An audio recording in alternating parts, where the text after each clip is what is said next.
अस्सलामुअलैकुम to everyone. So welcome back to the my channel Learn Academy. आज की इस वीडियो में हम चैप्टर 1 के आपके इकोनॉमिक्स जो है इको जो है उसका जो दो पार्ट है, एक है माइक्रो और दूसरा है मैक्रो। तो माइक्रो में 5 यूनिट है। तो पहले यूनिट जो है इंट्रोडक्शन टू माइक्रो इकोनॉमिक्स, उसका आज हम पूरे चैप्टर का पूरे यूनिट का एमसीक्यू क्वेश्चन लेने वाले हैं। टोटल एकदम इम्पॉर्टेंट भी बोल सकते हैं आप, या पूरे चैप्टर के अंदर से जितने भी ऑब्जेक्टिव क्वेश्चन पूछे जाते हैं, मोस्ट वीवीआई ऑब्जेक्टिव क्वेश्चन भी है, सारे मैं लेकर आई हूँ। आज की इस वीडियो में आपका ऑब्जेक्टिव पोर्शन कंप्लीट हो जाएगा यूनिट 1 का। तो चलिए करते हैं आज की वीडियो की शुरुआत। तो हमारा सबसे पहला क्वेश्चन जो है वो है माइक्रो इकोनॉमिक्स इंक्लूड्स। और मैं अभी इसका मैं क्या बोलते हैं सब्जेक्टिव वाला भी लेक्चर नहीं लाई, पहले मैं ऑब्जेक्टिव बता रही हूँ, फिर मैं सब्जेक्टिव क्वेश्चन आंसर करवाऊँगी। मैं ये सब नहीं करवाऊँगी, मैं डायरेक्ट पहले एमसीक्यू, फिर 2 मार्क्स का क्वेश्चन, फिर 5 मार्क्स का क्वेश्चन करवाने वाली हूँ। तो इसमें है माइक्रो इकोनॉमिक्स इंक्लूड। तो माइक्रो इकोनॉमिक्स में क्या इंक्लूड किया जाता है, तो मैं उस दिन भी बताई थी। माइक्रो इकोनॉमिक्स में छोटे लेवल पर स्टडी किया जाता है, इंडिविजुअल लेवल पे स्टडी किया जाता है। तो individual unit, small unit, individual price determination, ये सब माइक्रो इकोनॉमिक्स में स्टडी किया जाता है। तो ये तीनों इंक्लूड होता है। तो हमारा जो करेक्ट आंसर हो जाएगा वो हो जाएगा ऑल ऑफ द एबव। अब चलिए नेक्स्ट क्वेश्चन देखते हैं।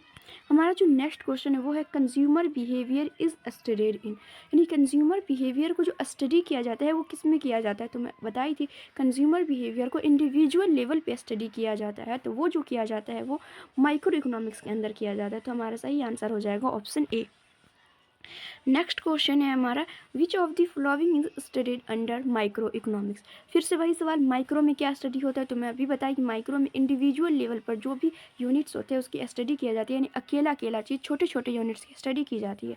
तो इसमें जो हमारा करेक्ट आंसर हो जाएगा, सबसे पहला हम ऑप्शन देख लेते हैं। पहला है individual unit, economic aggregate, national income, none of this. पहले इसका मीनिंग आप समझ लीजिए। इंडिविजुअल यूनिट मतलब कि सिंगल यूनिट के बारे में पढ़ेंगे। तो यस, माइक्रो इकोनॉमिक्स में हम सिंगल यूनिट के बारे में पढ़ते हैं, स्मॉल यूनिट के बारे में पढ़ते हैं, इंडिविजुअल यूनिट के बारे में पढ़ते हैं। इकोनॉमिक एग्रीगेट, अब एग्रीगेट का मतलब होता है टोटल, यानी पूरी इकोनॉमी के बारे में तो नहीं पढ़ेंगे, तो ये ऑप्शन तो रॉन्ग हो गया।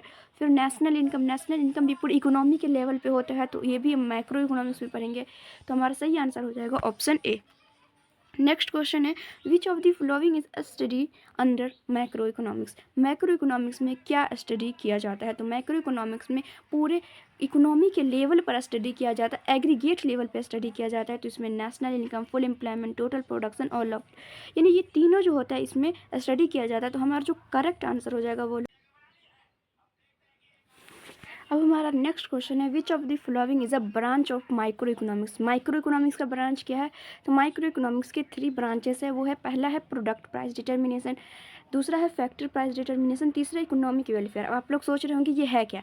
इसका मतलब होता है कि माइक्रो इकोनॉमिक्स में जो इंडिविजुअल लेवल पे स्टडी किया जाता है तो उसको कितने ब्रांचेस में बांट कर स्टडी किया जाता है। तो पहला जो माइक्रो इकोनॉमिक्स की स्टडी जो होती है उसमें जो होता है वो किसी भी प्रोडक्ट होता है, कोई भी सामान होता है, उसका प्राइस डिटरमाइन किया जाता है।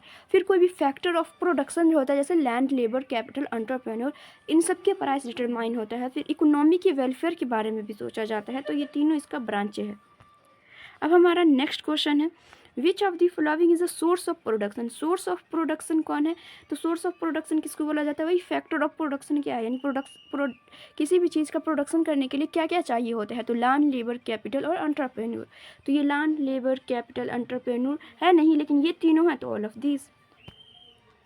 अब हमारा नेक्स्ट क्वेश्चन जो है वो है, माइक्रोज मीन्स स्मॉल, यानी माइक्रो का मतलब होता है स्मॉल। ये बिलोंग कहाँ से करता है, ये वर्ड आया कहाँ से, तो ये आया है ग्रीस से, इसलिए इसको बोला जाता है ग्रीक वर्ड।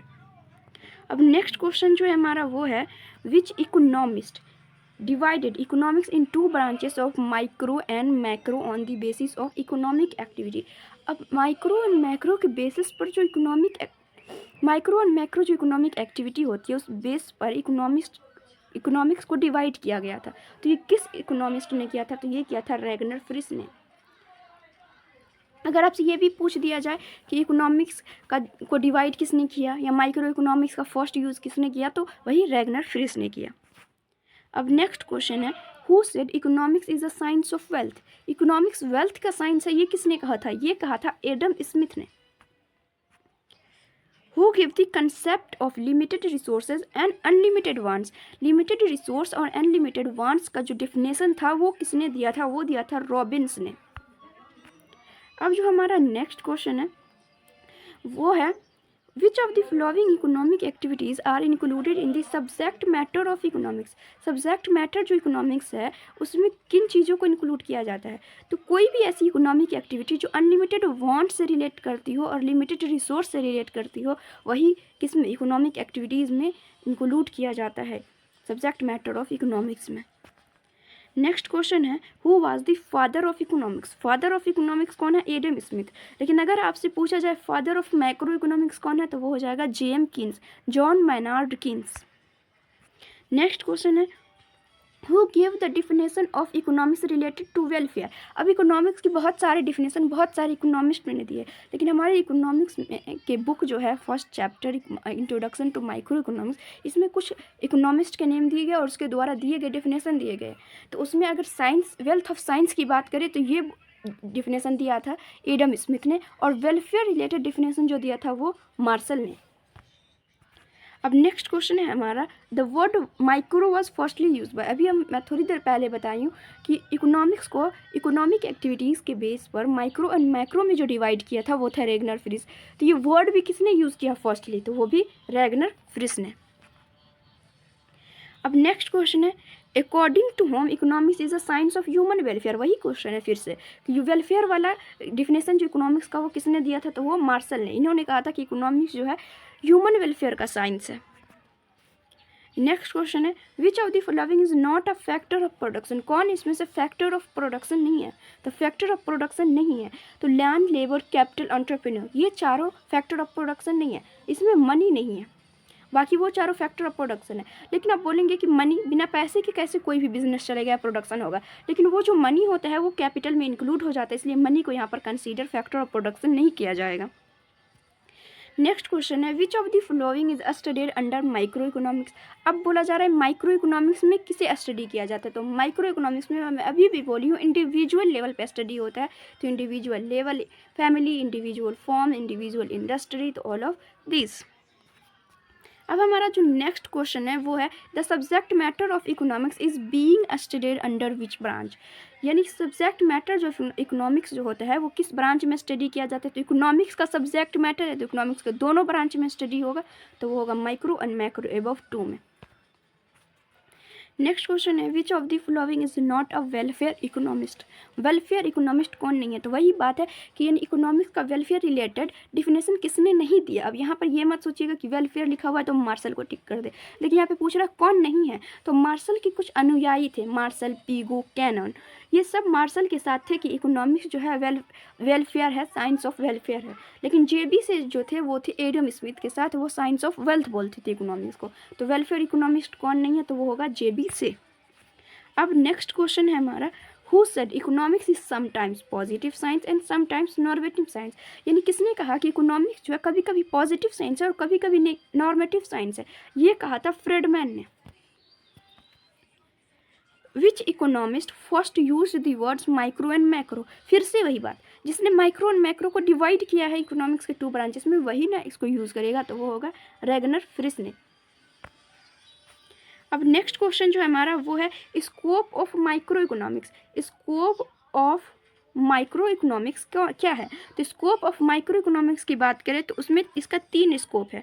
पहला है प्राइस डिटर्मिनेशन, प्रोडक्ट फंक्शन। अच्छा ये दूसरा है, दूसरे तरीके से इसको पूछा जा रहा है। तो ये है प्राइस डिटर्मिनेशन भी इसी में होता है, प्रोडक्ट का फंक्शन भी इसी में देखा जाता है, और डिस्ट्रीब्यूशन और फैक्टर्स ऑफ प्रोडक्शन को अप्लाई करने में जो एफिशिएंसी होती है वो भी इसी में स्टडी किया जाता है। अभी आप चैप्टर जो पढ़िएगा वो प्रोडक्शन फंक्शन, उसमें ये दोनों बात आपको समझ में आ जाएगा। तो यहाँ पे all of these. Next question है who give the concept of economic growth. Economic growth का कंसेप्ट इकोनॉमिक्स में किसने दिया था? तो ग्रोथ की जब बात आई तो वो दिया था सैमुअलसन ने। और रॉबिन्स ने कौन सा डिफिनेशन दिया? तो रॉबिन ने डिफिनेशन दिया अनलिमिटेड वांट, अनलिमिटेड रिसोर्सेज का डिफिनेशन दिया है। अब नेक्स्ट क्वेश्चन है micro economics is related to. Micro economics किससे रिलेटेड है? तो इंडिविजुअल क्वांटिटी से रिलेटेड है। On which base structure of economic problem has been installed. यानी कि किस बेस पर इकोनॉमिक प्रॉब्लम का स्ट्रक्चर जो है वो इंस्टॉल हुआ है? तो वो limited resources and unlimited wants के ऊपर ही इकोनॉमिक प्रॉब्लम का स्ट्रक्चर इंस्टॉल हुआ है। क्योंकि अगर रिसोर्सेज भी अनलिमिटेड होते तो आराम से वांट्स भी फुलफिल हो पाते, अगर वांट्स लिमिटेड होते तो अनलिमिटेड रिसोर्स के साथ ये फिट बैठते। लेकिन यही दोनों में जो डिफरेंस है, वांट्स अनलिमिटेड है, रिसोर्स लिमिटेड है, इसी वजह से इकोनॉमिक प्रॉब्लम आता है। तो हमारा आंसर हो जाएगा बोथ ए एंड बी। अब जो हमारा नेक्स्ट क्वेश्चन है वो है which of the following statement is true, कौन सा स्टेटमेंट सही है। तो ह्यूमन वांट्स आर इनफाइनाइट, या कहीं कहीं पर आपको लिखा रहेगा इन अनलिमिटेड, दोनों एक ही है, यानी कि अनंत है। मनुष्य की जो चाहती है ना वो अनंत है। रिसोर्सेज लिमिटेड है। स्केयरसिटी जो है वो चॉइस को जन्म देती है। यानी स्केयरसिटी क्या होता है, तो जहाँ पर रिसोर्सेज की सप्लाई कम होती है और डिमांड ज़्यादा होती है, उस सिचुएशन को क्या बोला जाता है, स्केयरसिटी। तो जब सप्लाई कम हो और डिमांड ज़्यादा हो तो उसमें चुनने की समस्या आ जाती है कि आपको क्या चुनना पड़ेगा। तो इस वजह से ये जो है ये तीनों स्टेटमेंट सही है, तो हमारा आंसर हो जाएगा डी। अब नेक्स्ट क्वेश्चन है which is a central problem of an economy, एक इकोनॉमी की सेंट्रल प्रॉब्लम क्या है। तो allocation of resources, optimum utilisation of resources, economic development, ये तीनों इकोनॉमी के प्रॉब्लम्स है। To which factor economic problem is related to, यानी इकोनॉमिक प्रॉब्लम जो होता है किससे रिलेट करता है, तो वो है तो चॉइस से। नेक्स्ट क्वेश्चन है which of the following is salient feature of factors, factors कौन होते हैं, वही जो किसी प्रोडक्ट को प्रोड्यूस करने में लगता है, वो लैंड, लेबर, कैपिटल और एंटरप्रेन्योर। तो इसकी विशेषता क्या है, सेलियंट फीचर क्या है, तो ये जो है वांट्स के कंपेयर में लिमिटेड है, यानी वांट्स ज़्यादा है और ये कम है, लिमिटेड है, फैक्टर्स लिमिटेड है और इसके बहुत सारे यूजेस भी हैं। तो ये हो जाएगा बोथ ए एंड बी, दोनों स्टेटमेंट सही है। The central problem of an economy, एक इकोनॉमी की सेंट्रल प्रॉब्लम क्या है, तो what to produce, how to produce, for whom to produce, ये तीनों सेंट्रल प्रॉब्लम है। और जब आप सीए के फाउंडेशन लेवल पर जाओगे तो वहाँ पर एक और प्रॉब्लम आएगी। Next question which economy has a coexistence of private and public sector, किस इकोनॉमी में प्राइवेट एंड पब्लिक सेक्टर का को एग्जिस्टेंस पाया जाता है, तो वो होता है मिक्स्ड इकोनॉमी में। इसमें प्राइवेट सेक्टर यानी कि ये मार्केट और पब्लिक सेक्टर यानी गवर्नमेंट, दोनों मिलकर काम करते हैं। नेक्स्ट क्वेश्चन है the main objective of socialist economy, socialist economy का मेन ऑब्जेक्टिव क्या है, तो सोशल, तो ये समाज के बारे में ज़्यादा सोचेगा, तो इसका main objective maximum public welfare होगा। नेक्स्ट क्वेश्चन होगा in which economy decisions are taken on the basis of price mechanism, price mechanism क्या है, मैंने चैप्टर के फर्स्ट लेक्चर मैंने डाला है पार्ट 1, उसमें मैंने बहुत अच्छे से प्राइस मैकेनिज्म, स्केयरसिटी सबको डिफाइन किया। आप लोग को ज़रूर देखना चाहिए वो वीडियो, मैं उस वीडियो का लिंक इसी के डिस्क्रिप्शन में दे दूँगी, आप लोग ज़रूर इस वीडियो को देखें। तो यहाँ पर क्वेश्चन है कि किस मार्केट में जो डिसीजंस होते हैं वो प्राइस मैकेनिज्म के बेसिस पे लिए जाते हैं। प्राइस मैकेनिज्म क्या होता है कि डिमांड एंड सप्लाई के बेसिस पे, जहाँ पर डिमांड एंड सप्लाई इक्वल होता है वहाँ पर प्राइस डिटरमाइन होता है, तो वो होता है कैपिटलिस्ट इकोनॉमी में। नेक्स्ट क्वेश्चन है the slope of production possibility curve falls, production possibility curve जो होता है उसका स्लोप कैसे फॉल होता है, तो बहुत सारे जगह पे आपको बहुत सारे मतभेद मिलेंगे, कोई बोलेगा टॉप टू बॉटम, कोई लेफ्ट टू राइट, लेकिन अगर मैं आपका करेक्ट इसका आंसर बताऊं तो वो हो जाएगा left to right. Top to bottom तो आता है लेकिन इसकी फीचर में भी आता है लेफ्ट टू राइट, इसलिए हम लेफ्ट टू राइट को ही प्रायोरिटी देंगे। नेक्स्ट क्वेश्चन है production possibility curve is, production possibility curve क्या है, तो प्रोडक्शन पॉसिबिलिटी कर्व क्या है, कॉनकेव है, यानी इस तरफ ऐसे झुकता है तो कॉनकेव टू दी एक्सिस होगा। नेक्स्ट क्वेश्चन है mention the name of the curve which shows economic problem, उस कर्व का नाम बताइए जो इकोनॉमिक प्रॉब्लम शो करते हैं, तो वो कौन सा कर्व है, वो है प्रोडक्शन पॉसिबिलिटी कर्व। इसमें ये शो होता है कि अगर एक का प्रोडक्शन बढ़ाइएगा तो दूसरे का प्रोडक्शन कम करना पड़ेगा, और ये प्रोडक्शन कर्व करके ऐसा कोई कर्व आपके कोर्स में नहीं है। डिमांड कर्व और इंडिफरेंस कर्व नेक्स्ट यूनिट में पढ़ेंगे। नेक्स्ट क्वेश्चन है on the basis of ownership of resources economics are, यानी रिसोर्सेज की ओनरशिप के बेस पर इकोनॉमी को कितने पार्ट में डिवाइड किया गया है। सेंट्रली प्लान्ड इकोनॉमी, जिसको सोशलिस्ट इकोनॉमी भी कहते हैं, इसको मार्केट इकोनॉमी, मिक्स्ड इकोनॉमी। यहाँ पे ऑप्शन गलत हो गया, यहाँ पर होना चाहिए ऑल ऑफ दीज, तो ये हमारा सही आंसर हो जाएगा डी।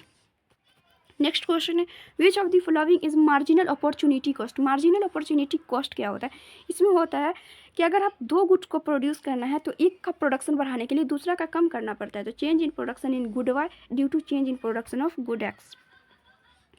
नेक्स्ट क्वेश्चन है the alternative name of opportunity cost, opportunity cost का अल्टरनेटिव नाम क्या है, इसकी जगह पर दूसरा क्या नाम यूज़ कर सकते हैं।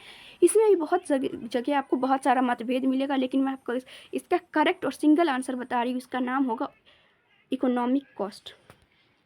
नेक्स्ट क्वेश्चन है what is the main cause of all economic problem. अब इतना प्रॉब्लम कर लिए, चलिए इसका मेन कारण जान लेते हैं। उसका मेन कारण है स्केर्सिटी, क्योंकि हमारी डिमांड ज़्यादा है और सप्लाई कम है, जिस वजह से चुनने की समस्या आती है, जिससे इकोनॉमिक प्रॉब्लम होते हैं। उसी प्रॉब्लम को सॉल्व करने में पूरी दुनिया लगी हुई है। बस इतना ही था आज की इस वीडियो में, क्योंकि मैं चैप्टर के पूरे बेस्ट